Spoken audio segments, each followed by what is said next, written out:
드리겠습니다. 기쁨의 근원이 되시는 아버지 하나님, 우리의 삶을 날마다 복되게 하시고 하나님을 예배하고 가까이 하는 은혜를 주시니 참으로 감사드립니다. 이 시간도 우리가 말씀 듣고 기도합니다.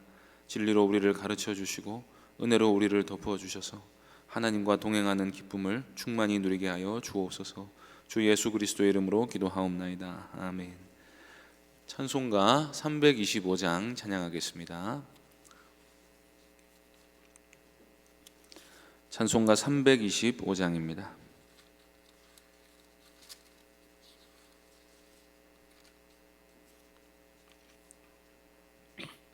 찬송가 325장 함께 찬송하겠습니다. 예수가 함께 계시니 시험이 오나 겁없네. 기쁨의 근원 되시는 예수를 위해 삽시다. 날마다 주를 섬기며 언제나 주를 기리고 그 사랑 안에 살면서 딴 길로 가지 맙시다. 이 세상 사는 동안에 주 이름 전파하면서 무한한 복락 주시는 예수를 위해 삽시다. 날마다 주를 섬기며 언제나 주를 기리고 그 사랑 안에 살면서 딴 길로 가지 맙시다. 이 세상 친구 없어도 예수는 나의 친구니 불의한 일을 버리고 예수를 위해 삽시다. 날마다 주를 섬기며 언제나 주를 기리고 그 사랑 안에 살면서 딴 길로 가지 맙시다. 주께서 심판하실 때 잘했다 칭찬하리니 이러한 상급 받도록 예수를 위해 삽시다. 날마다 주를 섬기며 언제나 주를 기리고 그 사랑 안에 살면서 딴 길로 가지 맙시다. 하나님 말씀은 스바냐 3장 14절부터 20절까지 말씀입니다. 스바냐서 3장 14절부터 20절까지입니다. 구약 성경 1300국적입니다. 스바냐 3장 14절부터 20절까지 한 절씩 교독하겠습니다. 시온에 따라 노래할지어다. 이스라엘아 기쁘게 부를지어다. 예루살렘 따라 전심으로 기뻐하며 즐거워할지어다.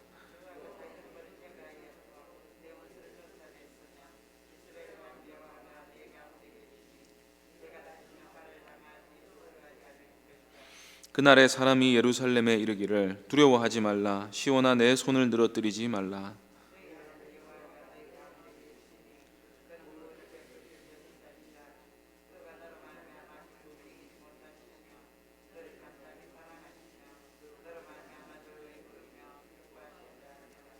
내가 절기로 말미암아 근심하는 자들을 모으리니 그들은 내게 속한 자라. 그들에게 지워진 짐이 치욕이 되었느니라.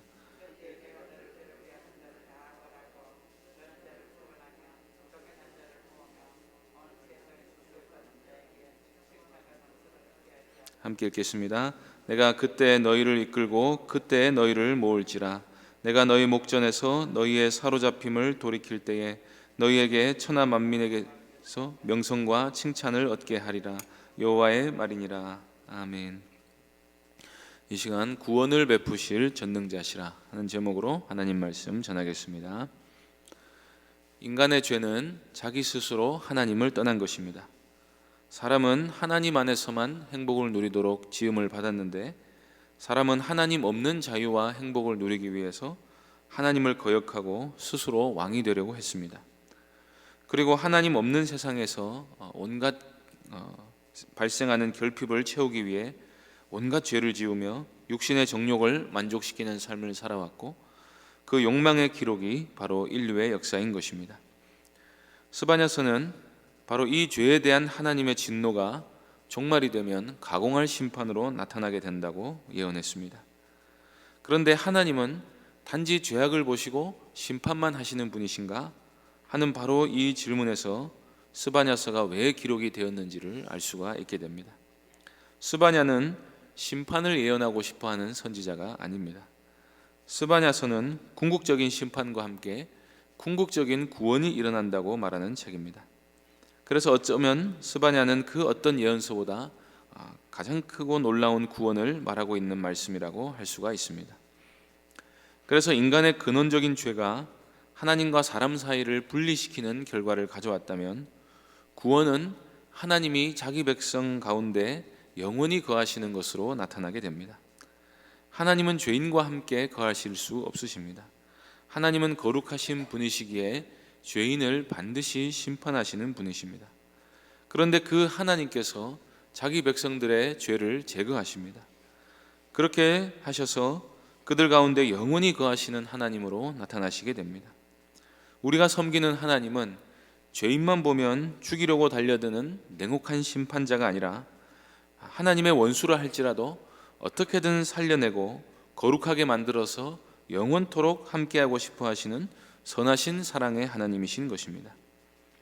그래서 하나님께서는 그렇게 하나님의 은혜와 전능하신 능력으로 구원을 받아 심판을 면하고 마침내 살아남게 된 자신의 백성들에게 기뻐하고 즐거워하라고 말씀하십니다. 14절을 보시겠습니다. 시온에 따라 노래할지어다. 이스라엘아 기쁘게 부를지어다. 예루살렘 따라 전심으로 기뻐하며 즐거워할지어다.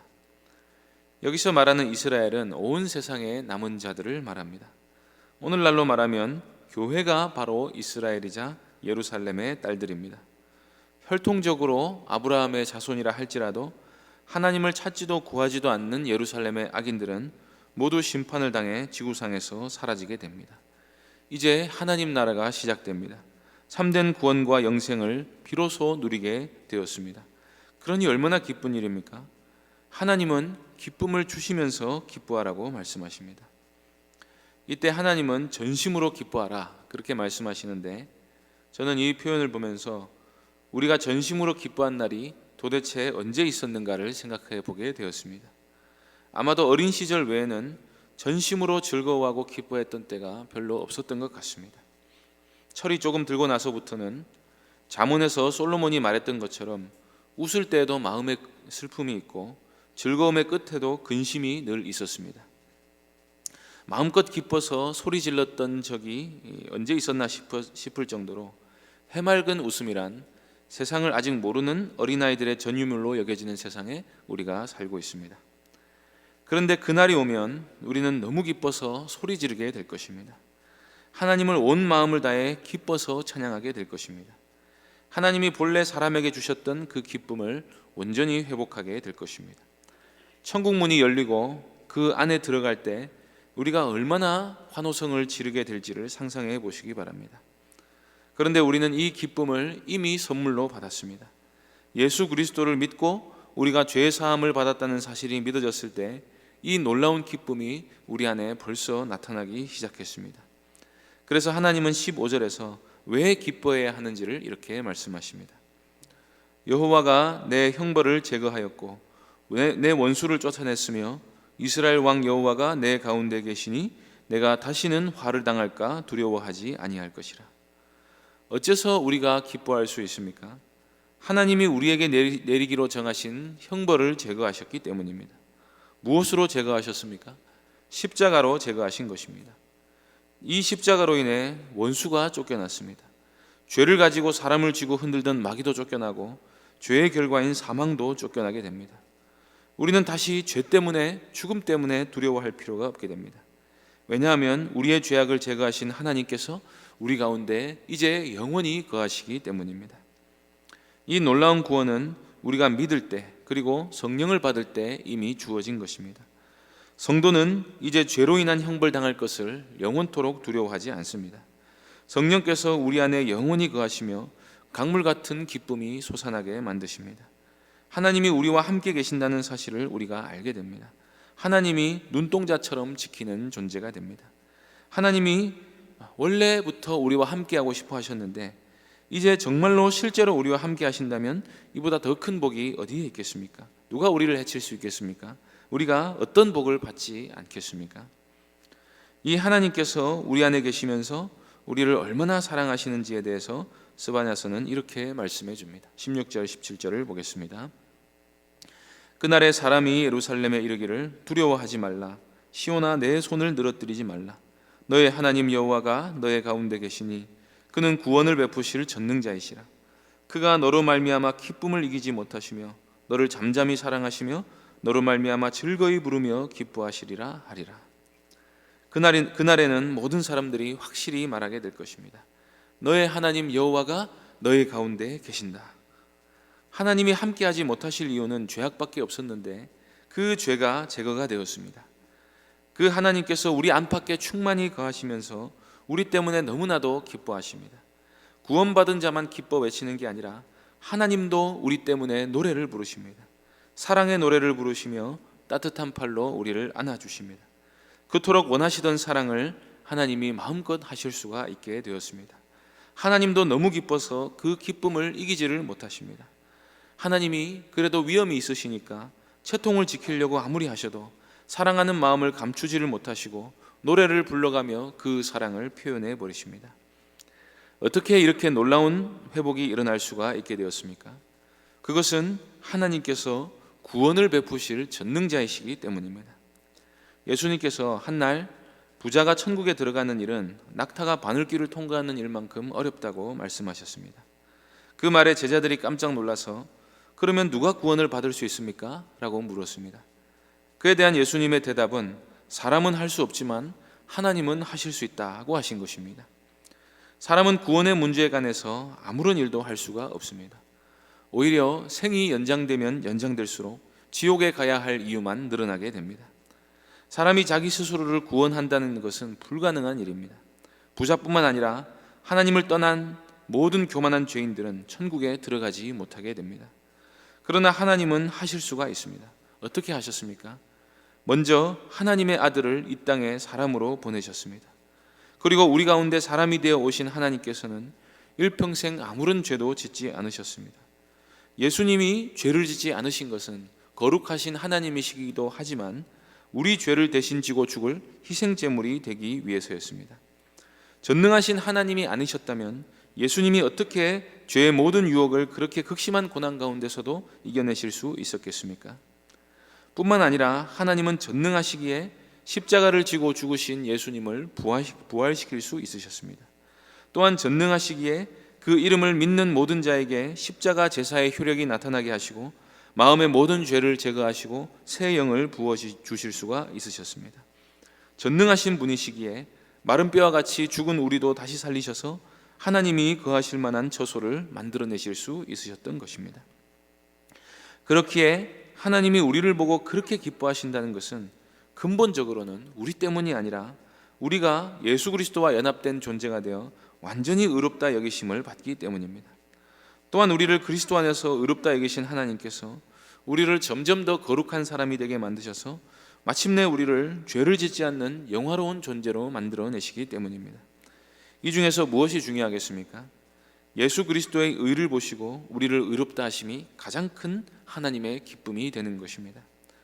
그러므로 우리는 영화로운 그날이 오기 전에라도 이런 하나님의 기뻐하심을 입은 존재입니다. 우리는 아직도 수치스러운 죄를 지으며 살아가지만 하나님이 우리를 건져내셨기에 성도는 하나님의 충만한 기쁨이 되는 것입니다. 이 하나님의 사랑을 믿어야 우리가 하나님을 위해 우리의 삶을 온전히 드릴 수가 있게 됩니다. 그래서 스바냐서 결론 부분에서 말하는 이 궁극적인 구원이 성령을 받아 하나님의 자녀가 된 우리에게 이미 이루어진 이름을 믿으시기 바랍니다. 그와 동시에 우리가 이 세상에서 성결함과 의로움으로 살기 위한 동력은 스바냐서가 말하는 최후의 구원의 소망을 전심으로 바라는 데서 오기도 합니다. 하나님이 죄 때문에 근심하고 징계받고 치욕을 당하게 된 자들을 다시 불러 모아 온 세상으로부터 칭찬과 명성을 얻게 만드십니다. 18절에서 20절을 읽겠습니다. 내가 절기로 말미암아 근심하는 자들을 모으리니 그들은 내게 속한 자라. 그들에게 지워진 짐이 치욕이 되었느니라. 그때 내가 너를 괴롭게 하는 자들을 다 벌하고 저는 자를 구원하며 쫓겨난 자를 모으며 온 세상에서 수욕받는 자에게 칭찬과 명성을 얻게 하리라. 내가 그때 너희를 이끌고 그때 너희를 모을지라. 내가 너희 목전에서 너희의 사로잡힘을 돌이킬 때에 너희에게 천하 만민 가운데서 명성과 칭찬을 얻게 하리라. 여호와의 말이니라. 여기 18절에서 절기로 말미암아 근심한다 하는 말이 무슨 말인지는 명확하지 않습니다. 아마도 온 세상의 성도들이 흩어진 까닭에 절기 때마다 회복을 바라며 근심했다는 말로 생각됩니다. 하나님을 섬기고 싶어도 제대로 섬기지 못했던 사람들이 누구입니까? 예배 회복을 간절히 바라며 온 세상이 하나님만을 섬기기를 바라며 온 세상이 교회가 되기를 소망하며 세상 모든 사람들이 성령 충만하기를 바라는 사람들이 누구입니까? 바로 성도들인 것입니다. 성도는 그래서 이 세상에서 하나님을 예배하면서도 예배 때문에 근심하기도 합니다. 성도는 구원의 날을 바라는 동안 세상 죄악의 짐을 지고 수치와 염려와 슬픔을 안고 살아가기도 합니다. 하나님과의 관계에서 불안감을 느끼기도 하고 구원의 확신을 온전히 갖지 못하기도 합니다. 그러나 마지막 날이 되면 참된 성도는 하나님의 부르심을 받고 거룩한 성산에 모이게 될 것입니다. 하나님이 성도를 괴롭게 하는 자들을 다 벌하시고 칭찬과 명성을 얻게 해주실 것입니다. 모든 사람이 각자에게 주신 하나님의 영광으로 말미암아 서로 칭송하게 될 것입니다. 이런 놀라운 구원을 하나님이 만들어내십니다. 사람이 심판의 때에 아무런 일도 할 수 없었던 것처럼 구원도 하나님의 전능하신 능력으로 이루어지게 됩니다. 이 구원의 은혜를 받은 사람은 에베소서 1장 3절의 바울의 고백처럼 찬송하리로다 라는 외침으로 하나님만을 홀로 높이게 됩니다. 하나님이 우리 안에 이 구원의 일을 시작하셨다면 끝날에 반드시 이루실 줄을 믿으시기 바랍니다. 그러면 된 것입니다. 그러면 우리가 조금 못 살아도 된 것입니다. 신자처럼 잘된 사람이 없습니다. 이 세상에서 조금 못 가졌다 해도 우리는 만물을 다 가진 것입니다. 무엇보다도 하나님이 우리와 함께 영원토록 거하십니다. 지금부터 거하시고 계십니다. 이 놀라운 구원의 은혜를 늘 묵상함으로 장래의 소망을 바라면서 현재를 거룩하게 살아가는 하나님의 기뻐하심을 입은 모든 성도님들 되시기 바랍니다. 기도하겠습니다. 하나님, 예수 그리스도의 의를 우리에게 주셔서 우리를 보시고 잠잠히 기뻐하시며 즐거이 부르며 노래하시는 사실을 우리가 말씀을 통해서 보게 되었습니다. 우리가 이 말씀을 믿습니다. 하나님의 사랑을 믿고 끝날에 우리가 영원토록 하나님과 함께 거할 소망을 우리가 믿습니다. 이 은혜를 우리가 오늘도 마음에 간직하면서 그날의 소망을 기대하며 하나님의 말씀에 순종하며 살아갈 수 있도록 은혜 베풀어 주옵소서. 주 예수 그리스도의 이름으로 기도하옵나이다. 아멘. 하늘에 계신 우리 아버지여, 이름이 거룩히 여김을 받으시오며 나라에 임하옵시며 뜻이 하늘에서 이룬 것 같이 땅에서도 이루어지이다. 오늘날 우리에게 일용할 양식을 주옵시고 우리가 우리에게 죄 지은 자를 사하여 준 것 같이 우리 죄를 사하여 주옵시고 우리를 시험에 들게 하지 마옵시고 다만 악에서 구하옵소서. 대개 나라와 권세와 영광이 아버지께 영원히 있사옵나이다. 아멘. 말씀을 기억하며 기도하실 때 하나님의 구원을 감격과 감사로 늘 높이며 살아갈 수 있게 해주시기를 기도하시고, 오늘 있을 권찰 수련회를 위해서 기도해 주시고 또 저녁에 수요 예배를 위해서 기도해 주시기 바랍니다. 교회당 건축과 또 여러 병중의 성도들을 위해서 기도해 주시고 개인적으로 기도하시기 바랍니다.